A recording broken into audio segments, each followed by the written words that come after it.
सरिता का हो जाएगा नदी।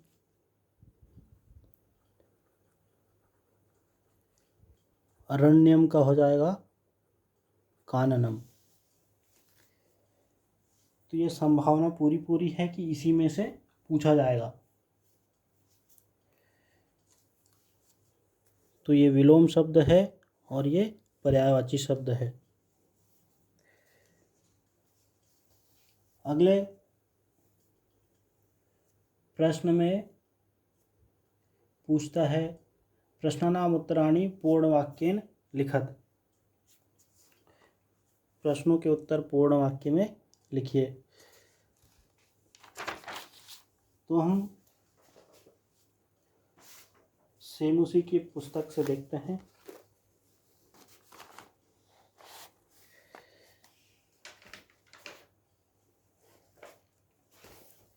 जैसे पिछले साल ये पूछ लिया है, अनिशम महानगर मध्ये किम प्रचलितः।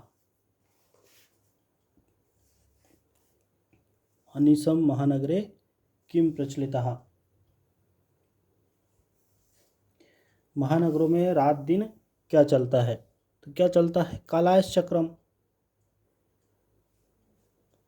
तो इस बार ये पूछने की उम्मीद है, अत्र जीवितम कीदृशम जातम। यहाँ जीवन कैसा हो गया है? तो कैसा हो गया है? दुर्वहम हो गया है। कुत्सित वस्तु मिश्रितम किम अस्ति। मिलावटी पदार्थों से मिला हुआ क्या है? तो क्या होता है मिलावटी पदार्थों से मिला हुआ? भक्ष्यम, भोज्य पदार्थ। केसाम माला रमणीयः। तो किनकी पंक्ति सुंदर है? तो हरित तरु ललित लता नाम। हरे हरे वृक्षों और सुंदर लताओं की पंक्तियाँ कैसी है? सुंदर है।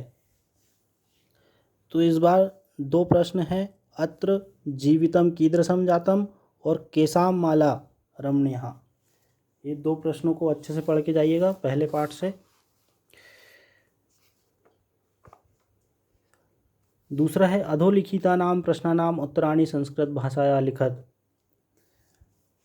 तो इसमें पहला प्रश्न है, कवि किमर्थम प्रकृते शरणम इच्छति।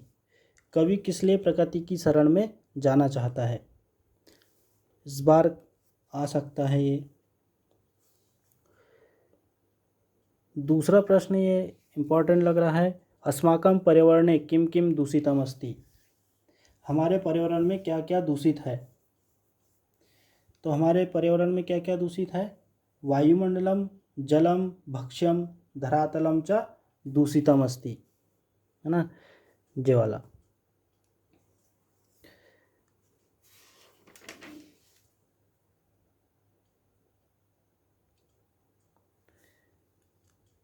इसमें एक और प्रश्न है, कवि कुत्र संचरणम कर्तुम इच्छति। कवि कहाँ घूमना चाहता है? तो कवि क्षण भर के लिए एकांत में घूमना चाहता था वो, है ना। कविहा क्षणम एकांते कांतारे संचरणम कर्तुम इच्छति। ये पूछने की उम्मीद है। अगला इसी पाठ से, अधोलिखितानां अवयवानां सहायताया रिक्त स्थानानि पूरयत। इन अवयवों की सहायता से रिक्त स्थान की पूर्ति करना है। तो इनको अच्छे से पढ़ के जाना। 4 खालिस्तान आते हैं 2 नंबर के, वह इसी में से आते हैं। उसके बाद अधोलिखितानां पदानां पर्याय पदम लिखत। पर्यायवाची भी यहीं से पूछ लिए जाते हैं। दूसरा पाठ में देखते हैं बुद्धिर बलवती सदा। तो यहाँ से पिछले बार ये प्रश्न पूछ लिया गया है, बुद्धिमती केन उपेता पितुर्ग्रह प्रतिचलिता। तो इस बार इस प्रश्न की उम्मीद कम है। तो हम यहाँ से देखेंगे, बुद्धिमती कुत्र व्याघ्रः ददर्शः। बुद्धिमती ने बाघ को कहाँ देखा था? तो घने जंगल में उसने देखा था। उसके बाद पहला प्रश्न ये है, सर्वदा सर्वकार्येषु का बलवती। तो क्या होती है? बुद्धि। एक प्रश्न ये है।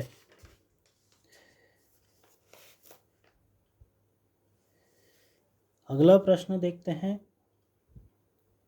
प्रत्युत्पन्नमति बुद्धिमति किम आक्षिपन्ति उवाच। अतिशीघ्र सोचने की बुद्धि वाली बुद्धिमती किसको झिड़कती हुई बोली? तो किसको झिड़कती हुई बोली थी? वह जम्बुकम को। तो यहाँ से 3 प्रश्न ये है। इस बार इसकी पूछने की उम्मीद कम है।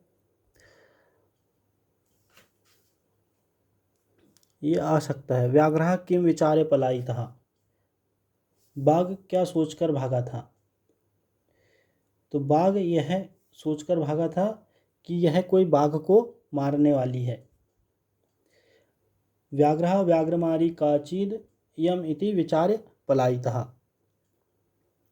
लोके महतो भयात् कहा मुच्यति। संसार में बड़े से बड़े भय से कौन छूट जाता है? तो बुद्धिमान व्यक्ति छूट जाता है। ये आ सकता है। जम्बुकः किम वदन व्याघ्रस्य उपहासम करोति। जो सियार था, सियार क्या कहता हुआ बाघ का उपहास करता है? तो यहाँ से 3 प्रश्न ये है और 3 प्रश्न ये है, जिसमें से ये आ सकता है।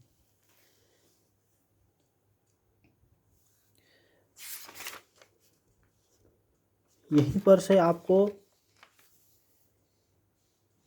किसने किससे कहा और घटनाक्रम अनुसार, है ना, घटना को कहानी के अनुसार जमाना, ये भी पूछा जाता है।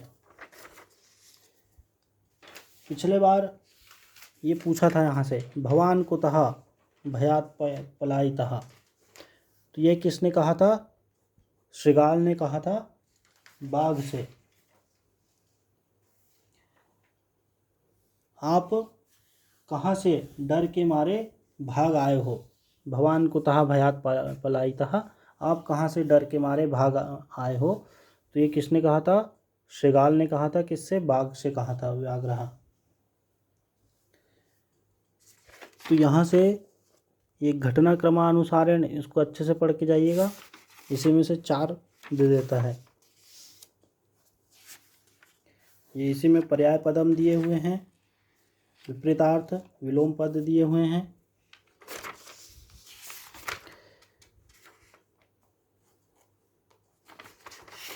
अगला पाठ है शिशुलालनम।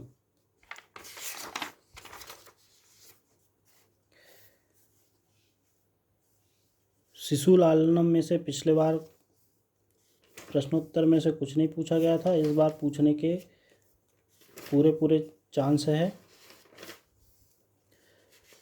तो पहला दिया है कुशलवो कम उपसृत्य प्रणमतः। कुश और लव किसके पास पहुंचकर प्रणाम करते हैं? तो किसके पास पहुंचे थे वे? राम के पास पहुंचकर प्रणाम करते हैं। तपोवनवासिनः कुशस्य मातरम केन नामना आह्वानयति। तपोवन में कुश की माता को किस नाम से बुलाते थे? तो देवी ऐसा नाम से बुलाते थे। तो यहाँ से ये 2 प्रश्न।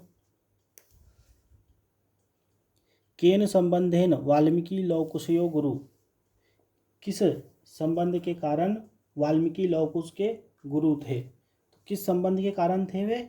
उपनयनोपदेशेन, है ना, याज्ञोपवीत दीक्षा के कारण वह उनके क्या थे? गुरु थे। इस बार ये पूछे जाने की 100% उम्मीद है। केन संबंधेन वाल्मीकि लवकुशयो गुरु। तो उपनयनोपदेशेन, है। कुत्र कुत्र लवकुशयो पितुः नामना व्यवह्रियते। कहाँ लवकुश के पिता का नाम नहीं लिया जाता था? तो कहाँ नहीं लिया जाता था? तपोवन में। रामाय कुशलव्यो कंठाश्लेषस्य स्पर्शः कीदृशः आसीत्। राम राम के लिए कुशलव को गले लगाने का स्पर्श कैसा था? तो कैसा था? हृदयग्राही। यहाँ से एक ये इम्पोर्टेंट है। बाल भवात हीमकरहा कुत्र विराजते। बाल भाव के कारण चंद्रमा कहाँ सुशोभित होता है? तो कहाँ सुशोभित होता है वह? पशुपति मस्तक केतक छंदत्वम। एक ये भी इम्पोर्टेंट है यहाँ से। तो ये पिछले बार आया हुआ है। कुशलवो वंशस्य कर्ता कहा। कुश व लव के कुल के जनक कौन थे? कौन थे? भगवान सहस्त्रधीरी।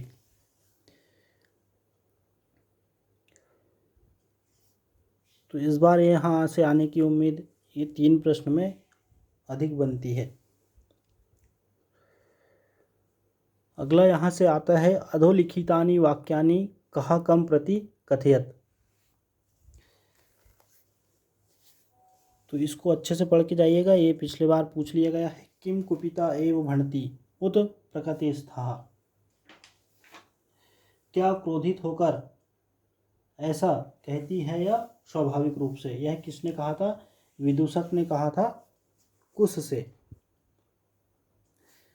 यहाँ से और पूछ लिया जाता है सव्यवधानम न चारित्र लोपाय। रुकावट सहित चरित्र की हानि नहीं होती। यह किसने कहा था? राम ने लव और कुश दोनों से। जानम में हम तस्य नामधेयम। मैं उनका नाम नहीं जानता। किसने कहा था? यह कुश ने राम से कहा था। तस्या द्वे नामनी। उनके 2 नाम है। यह किसने कहा था? लव ने कहा था विदूषक से। लव ने विदूषक से। वयस्य अपूर्वम खलु नामधेयम। मित्र अद्भुत नाम है। यह किसने कहा था? राम ने विदूषक से। पेपर में भी ऐसे ही लिखिएगा, एक साइड कहा और एक साइड कम, और इधर प्रश्न लिखकर इधर उत्तर लिखिएगा। अगला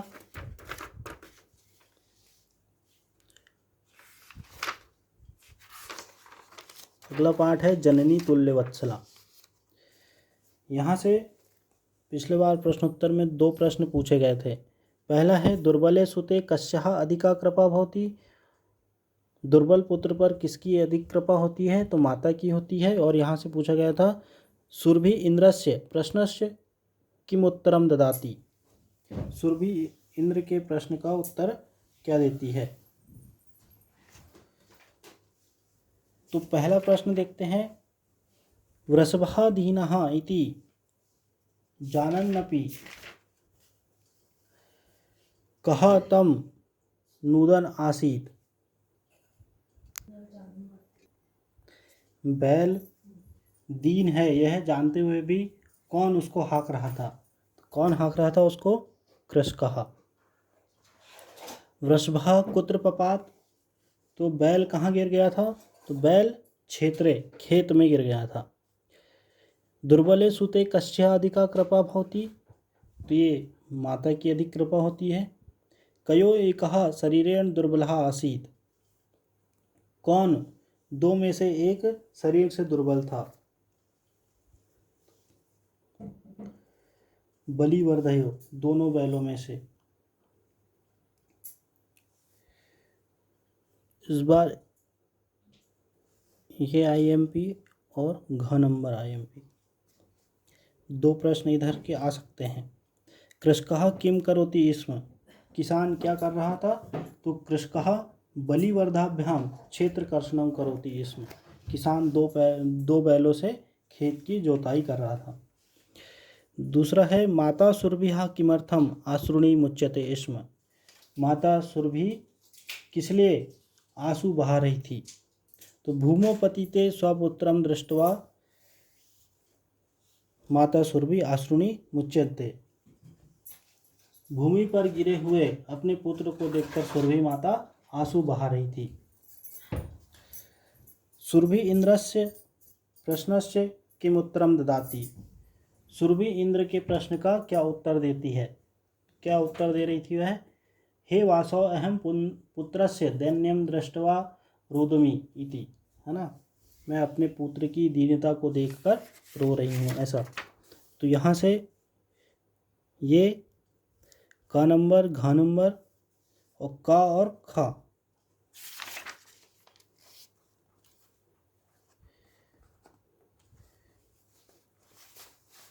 इधर मातुः अधिका कृपा कस्मिन् भवति, माता की अधिक कृपा किस पर होती है? तो किस पर हो जाएगी?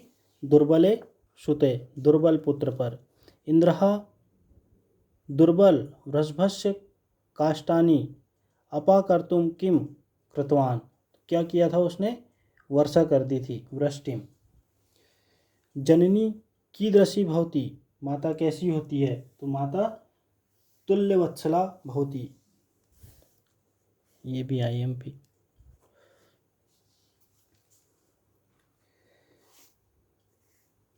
इस पाठ से घटनाक्रम भी पूछ सकता है, इसलिए इस पाठ को अच्छे से पढ़ के जाइएगा।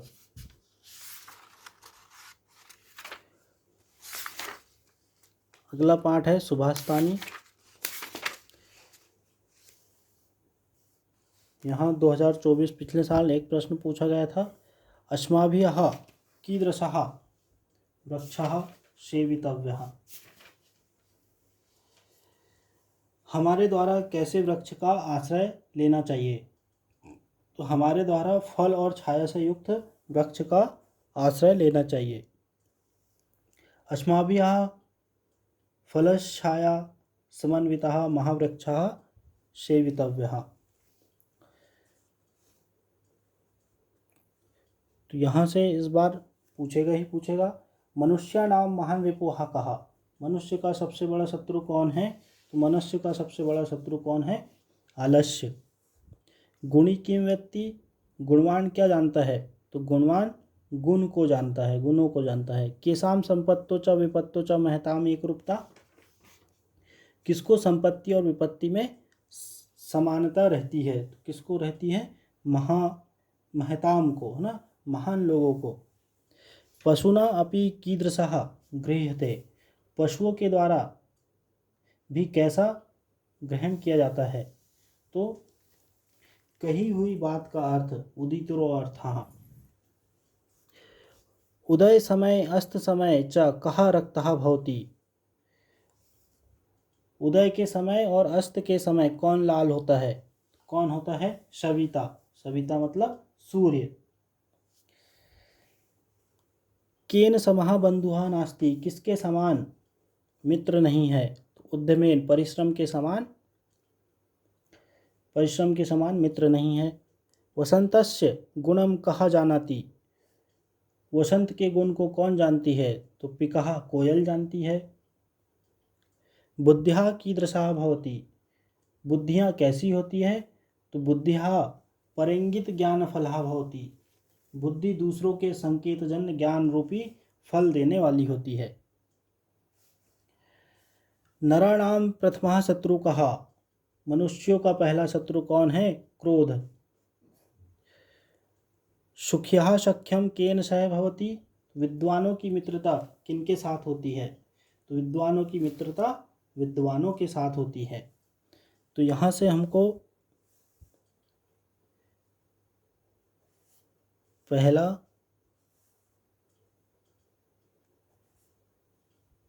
पांचवा, यहाँ से पहला,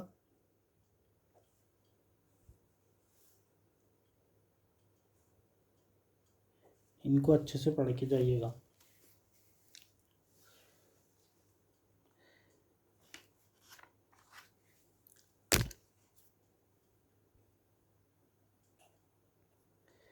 अगला पाठ है सौहार्द प्रकृते शोभः। तो यहाँ से कहा कम पूछा गया था पिछले बार, अनर्थम वदति चेत काकः दशेत, झूठ बोलेंगे तो कौवा काटेगा, ऐसा किसने कहा था? कौवे ने कहा था पिकहा से, है ना, पीकम प्रति। तो यहाँ से दो प्रश्न पिछली बार पूछे गए थे। अन्ते प्रकृति माता प्रविश्य सर्वप्रथम किम वदति। अंत में प्रकृति माता प्रवेश कर क्या कहती है। और मयूरः कथम नृत्य मुद्रायाम स्थितः भवति। मोर कैसे नृत्य की मुद्रा में स्थित होता है। तो यहाँ से काकचेष्टः विद्यार्थी कीदृशः छात्रः मन्यते। कौवा कैसी चेष्टा वाला विद्यार्थी, कौवा जैसा चेष्टा वाला विद्यार्थी कैसा माना जाता है। कैसा माना जाता है, वह आदर्श माना जाता है। कहा आत्मनम बलशालिनम विशालकायम पराक्रमीणम च कथयति। कौन अपने आपको बलशाली विशालकाय और पराक्रमी कहता है। कौन कहता है, गजा हाथी। बकः कीदृशान मीनान क्रूरतया भक्षयति। बगुला कैसी मछलियों को क्रूरता से खाता है। तो वराकान है ना, बेचारी मछलियों को। निःसंशयम् कः कृतान्तः मन्यते। निश्चित रूप से कौन यमराज माना गया है। तो निश्चित रूप से कौन माना गया है, जो सदा दूसरों के द्वारा विशेष रूप से डरे हुए पीड़ित प्राणियों की रक्षा नहीं करता, वह शरीर रूप में निश्चित रूप से क्या माना जाता है, यमराज माना जाता है। अन्ते प्रकृति माता प्रविश्य सर्वप्रथम किम वदति। तो क्या कहा था उसने, भो भो प्राणिनः यूयम सर्वे एव मे संतति कथमं मिथः कलहम कुर्वन्ति इति। अंत में प्रकृति माता प्रवेश कर कर कहती है, अरे अरे प्राणियों, तुम सब ही मेरी संतान हो, क्यों आपस में कलह कर रहे हो। इस बार ये आएगा, यदि राजा सम्यक न भवति तदा प्रजा कथम विप्लवेत। यदि राजा अच्छा नहीं होता तब प्रजा कैसे डूब जाती है। यदि राजा सम्यक न भवति तदा प्रजा जलधो अकर्णधारा नौ एव विप्लवेत। यदि राजा अच्छा नहीं होता तब प्रजा समुद्र में बिना नाविक की नाव के समान डूब सकती है।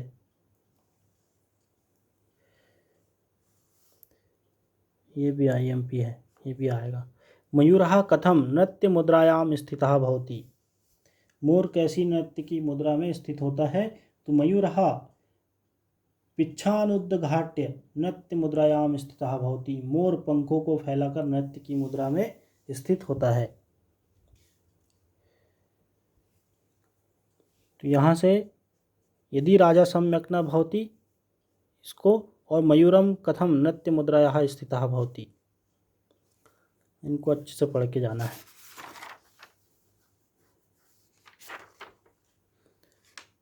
पाठ को अच्छे से पढ़ के जाइएगा और यहाँ से खालिस्तान आएगा ही आएगा, इसको भी अच्छे से पढ़ के जाइएगा। अगला पाठ है अष्टमः पाठः विचित्र साक्षी। इस पाठ से घटनाक्रम भी आ सकता है, इसलिए इसको अच्छे से पढ़ के जाइएगा। यहाँ से पिछले साल एक भी प्रश्न नहीं आया है, तो इस बार आने की उम्मीद है। तो पहला है कीदृशे प्रदेशे पदयात्रा न सुखावह। कैसे स्थान पर पैदल यात्रा ठीक नहीं है। तो विजने सुनसान जगह पे, है ना, सुनसान रास्ते में। अतिथि केन प्रबुद्धः। अतिथि किससे जागा था। तो वह पैरों की आवाज़ से, पाद ध्वनि न। कृषकायः कः आसीत्। कमजोर शरीर वाला कौन था। तो अभियुक्तः, कौन, आरोपी। न्यायाधीशः कस्मै कारागार दंडम आदिष्टवान। न्यायाधीश ने किसको कारागार के दंड का आदेश दिया। तो किसको आदेश दिया था उसने, आरक्षिणे, कोतवाल को। कम निक्षा मृत शरीरम आसीत। किसके पास मृत शरीर था। तो राजमार्गम, शरीर के। किसके पास मृत शरीर पड़ा हुआ था। किसके पास पड़ा हुआ था, राजमार्ग के पास। निर्धनः जनः कथम वित्तम उपार्जितवान। निर्धन व्यक्ति ने कैसे धन को कमाया था। तो निर्धन जनः भूरि परिश्रम वित्तम उपार्जितवान, ये आएगा ही आएगा इस बार। जनः किमर्थम पदातिः गच्छति, व्यक्ति किस लिए पैदल जाता है। तो जनः अर्थकार्षेण पीड़ितः बसयानं विहाय पदाति गच्छति, व्यक्ति धन के अभाव से परेशान बस को छोड़कर पैदल जाता है। प्रसूते निशांधकारे स एव अचिंतयत्, फैले हुए अंधेरे में उसने क्या सोचा था। क्या सोचा था उसने, फैले हुए अंधेरे में सुनसान क्षेत्र में पैदल यात्रा ठीक नहीं, ऐसा उसने सोचा था। तो विजने प्रदेशे पदयात्रा न स्वभावः। वस्तुतः चोरः कः आसीत्, वस्तुतः चोर कौन था, कौन था, आरक्षी।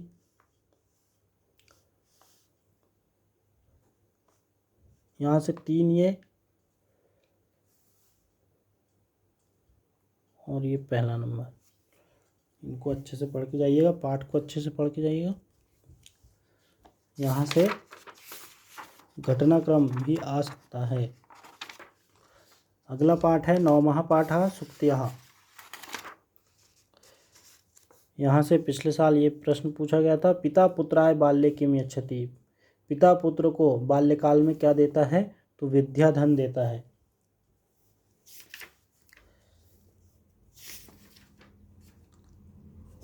अगला है विमूढ़धि कीदृशं वाचं परित्यजति, मूर्ख कैसी वाणी त्यागता है। तो जो मूर्ख होता है वह धर्म से युक्त वाणी को क्या करता है, त्याग देता है। तो धर्म प्रदाम आ जाएगा। अस्मिन् लोके के एव चक्षुष्मन्तः प्रकीर्तितः, इस संसार में कौन ही नेत्रों से युक्त कहे गए हैं। तो कौन कहे गए हैं, विद्वान विद्वषः। प्राणेभ्यो अपि कः रक्षण्यः, प्राणों से भी कौन रक्षा के योग्य है, सदाचार।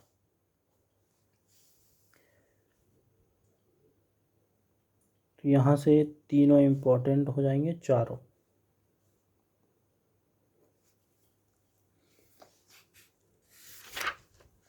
अगला पाठ है भूकंप विभीषिका। तो यहाँ से पिछले बार ये पूछे गए हैं, समस्त राष्ट्रम कीदृशे उल्लासे मग्नम आसीत् और भूकंपस्य केंद्र बिंदु कः जनपदः आसीत्। भूकंप का केंद्र बिंदु कौन से जनपद में था, किस जनपद में था, वह है कच्छ। कस्य दारुण विभीषिका गुर्जर क्षेत्रे ध्वंसावशेषेषु परिवर्तति, किसकी कठोर त्रासदी ने गुजरात क्षेत्र को खंडहरों में बदल दिया था। तो भूकंप आ जाएगा ये, भूकंपस्य।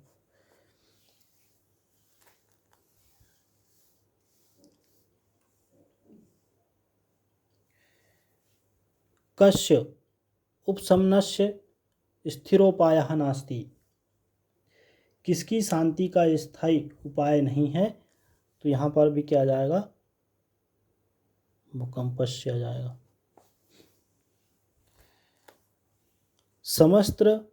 समस्त राष्ट्रम कीदृशे उल्लासे मग्नः आसीत्, समस्त देश कैसे उल्लास में मग्न था। समस्त देश नाचने गाने और बजाने के उल्लास में मग्न था। इनको पढ़ के चले जाइएगा एक बार, क्योंकि जो पिछले बार प्रश्न आते हैं वह एक दो प्रश्न दोहराए जाते हैं। अगला पाठ है नियुक्ति।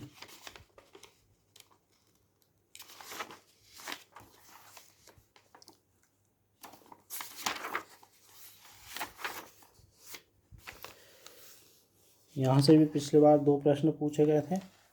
मीनः कदा दीनाम गति प्राप्नोति और कानि पूरित्वा जलदः रिक्तः भवति। तो यहाँ से पूछा जाएगा कस्य शोभा एकेन राजहंसेन भवति, किसकी शोभा एक राजहंस से होती है? तो तालाब की शोभा। सरसहा, सरसहा तीरे के वस्ति, तालाब के किनारे कौन बसते हैं? तो बक सहस्त्रेण।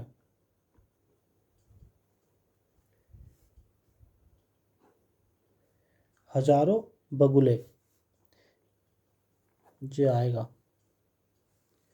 कहा पिपासितः म्रियते, कौन प्यासा मर जाता है? तो चातकः। केन रसालमुकुलानि समाश्रियन्ते, कौन आम की मंजरियों का आश्रय ले रहा है? कौन ले रहा है? भौरे। भृंगः। अम्बोदकः कुत्र सन्ति, अम्बोदः कुत्र सन्ति, बादल कहाँ है? तो बादल कहाँ होते हैं? आकाश में। गगने। ये 3 प्रश्न। सरसहा शोभा केन भवति, तालाब की शोभा किससे होती है? तो एकेन राजहंसेन। चातकः किमर्थम मानी कथ्यते, चातक किस लिए स्वाभिमानी कहा जाता है? तो चातक प्यासा मर जाता है अथवा इंद्र से याचना करता है, इसलिए वह क्या कहा गया है? स्वाभिमानी कहा गया है। मीनः कदा दीनाम गति प्राप्नोति, जो मछली है कब दीन गति को प्राप्त होती है? तो तालाब का पानी जब सूख जाता है तब वह दीन गति को प्राप्त हो जाती है। कानी पूरित्वा जलदः रिक्तः भवति, किनको भरकर बादल रिक्त हो जाता है? तो नदियों और सैकड़ों नदों को भरकर बादल क्या हो जाता है? रिक्त हो जाता है। 3 ये और पहला, इनको भी एक बार पढ़ के चल जाइएगा, ये भी आ सकते हैं। तो ये सेम उसी से प्रश्न आए हुए हैं।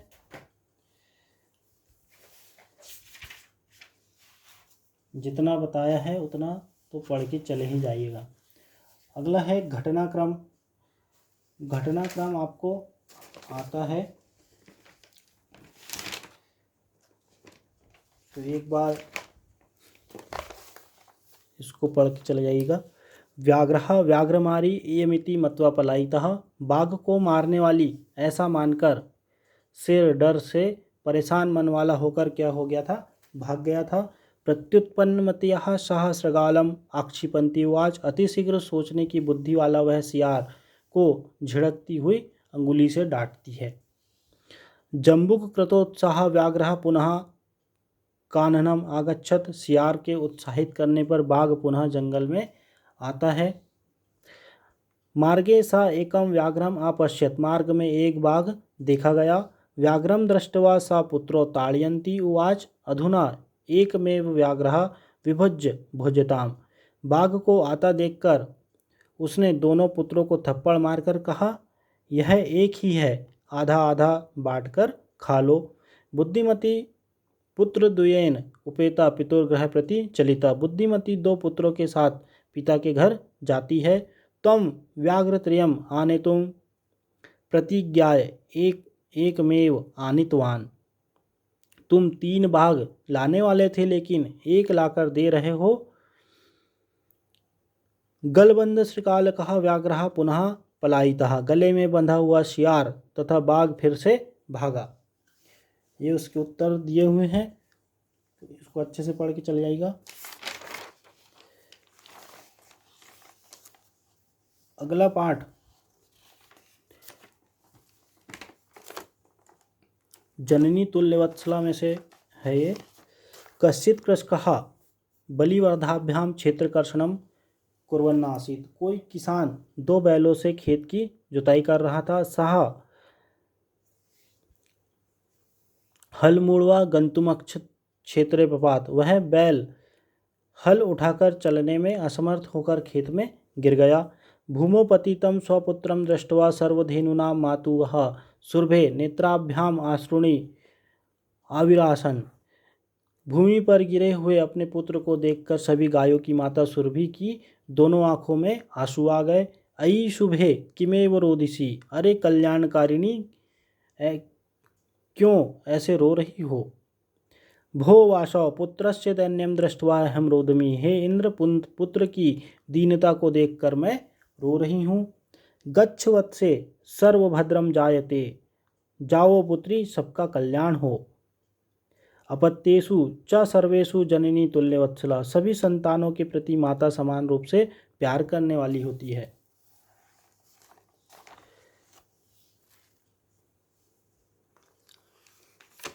अगला है यह है विचित्र साक्षी से। कश्चित निर्धनो जनः भूरि परिश्रम किंचित वित्तमुपार्जितवान, किसी निर्धन व्यक्ति ने अत्यधिक परिश्रम करके कुछ धन कमाया। तो इसको पढ़ के जाइएगा।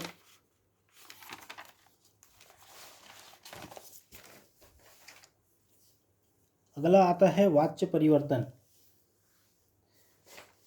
तो वाच्य परिवर्तन में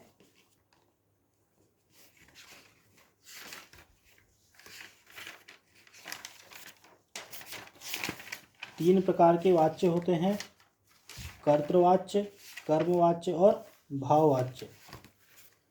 वाच्य कितने प्रकार के होते हैं? पहला है कर्तृवाच्य, दूसरा है कर्मवाच्य और तीसरा है भाववाच्य।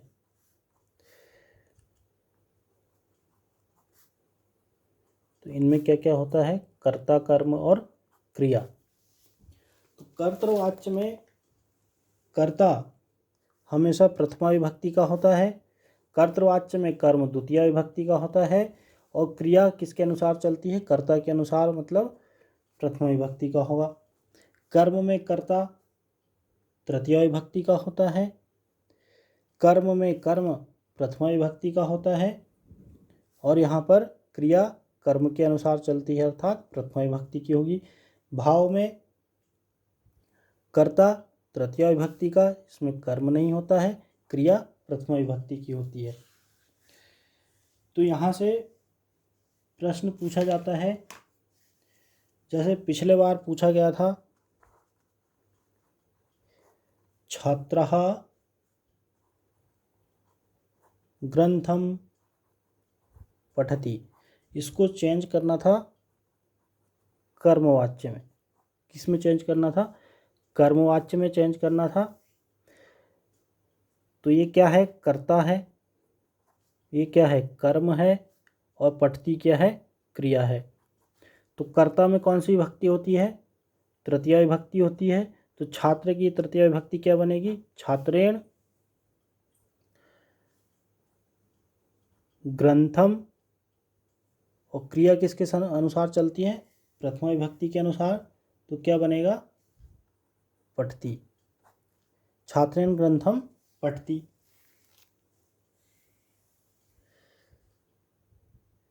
सही है? नहीं, ये किस में चलेगी?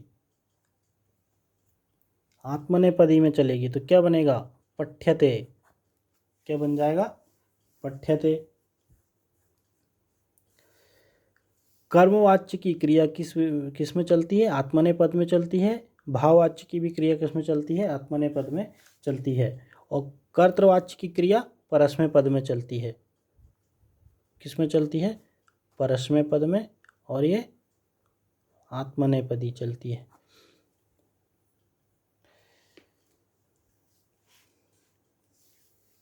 कर्तृवाच्य का कर्ता कौन सी विभक्ति का? प्रथमा विभक्ति का। कर्तृवाच्य का कर्म द्वितीया विभक्ति का। क्रिया किसके अनुसार चलेगी? कर्ता के अनुसार चलेगी। कर्ता अगर प्रथमा विभक्ति का है तो क्रिया भी प्रथमा विभक्ति की होगी। कर्मवाच्य का कर्ता तृतीया विभक्ति का, कर्मवाच्य का कर्म प्रथमा विभक्ति का, और क्रिया किसके अनुसार चलेगी? कर्म के अनुसार। ये प्रथमा का है तो ये क्रिया भी कौन सी विभक्ति की होगी? प्रथमा की होगी। भाववाच्य में कर्म नहीं होता है तो भाववाच्य का कर्ता तृतीया विभक्ति का और क्रिया प्रथमा विभक्ति की। अगला प्रश्न आता है प्रश्न निर्माण करना। क्या आता है? प्रश्न निर्माण करना। तो प्रश्न निर्माण करना में आपको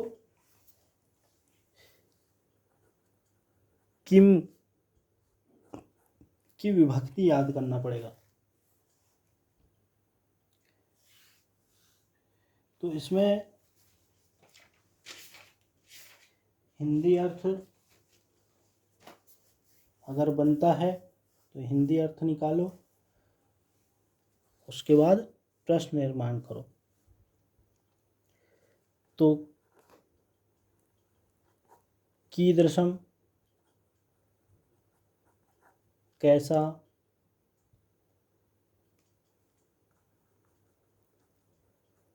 केशाम, किनका,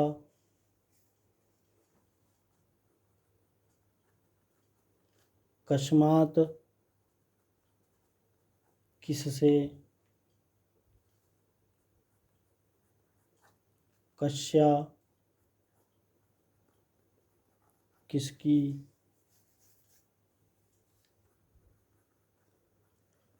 कुत्र, कहाँ, किम,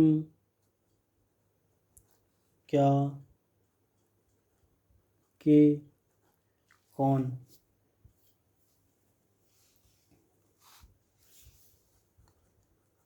केन,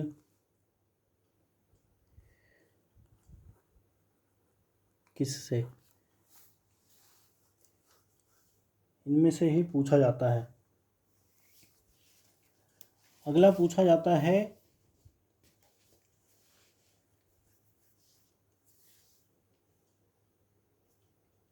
किसने किससे कहा। तो किसने किससे कहा मैंने बता ही दिया, एक बार और देख लो।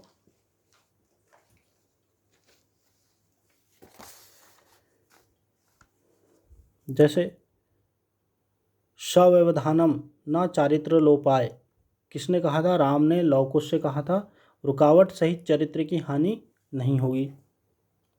किम कुपिता एव भणति उत प्रकृते स्थः, विदु, किसने कहा था? विदूषक ने कुश से कहा था। क्या क्रोधित होकर ऐसा कहती है या स्वाभाविक रूप से? जानम में हम तस्य नामधेयम, कुश ने राम से कहा था, मैं उसका नाम नहीं जानता। तस्याः द्वे नामनि, लव ने विदूषक से कहा था, इनके दो नाम हैं। ये पढ़ के चले जाइएगा। पुत्रस्य दैन्यम दृष्ट्वा अहम रोदमी, पृथ्वी ने किससे कहा था? इंद्र से कहा था। अहम वन राजः किम भयम न जायते, मैं जंगल का राजा, क्यों डर नहीं लग रहा? किसने कहा था? सिंह ने सभी से कहा था।